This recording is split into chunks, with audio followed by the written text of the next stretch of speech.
Hello friends, welcome back to the new tutorial. Today we are going to learn prevent duplicate API calls. Let's take an example. When users click a Pay Now button multiple times, double clicking or impatient clicking can trigger multiple API calls leading to the duplicate charges to the customers, multiple orders created, database inconsistency, poor user experience, unnecessary server load.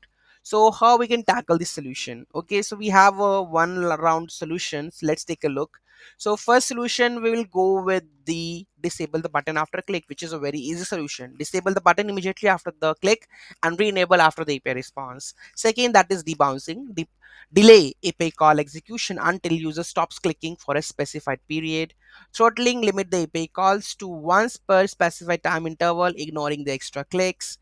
Fourth is that is potency key. Generate unique request ID on the front end, server checks and prevent duplicate processing, right? The next one, that is request in progress flag. So you can use the Boolean flag to track if the request is in progress or not, right? The sixth one, that is about controller. Cancel the previous request. Cancel previous request if new one is initiated. Use it for the search, less for the payments, right? So solutions comparison, we have disable button, which is the easy solution. Front end UX. Rebouncing, that is basically used for the search and the autocomplete, right? Throttling, that is medium low rate limiting, right? ID potency key, medium hard, but best for the payments.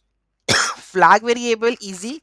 About controller, medium low. Search, not for the payments. Right?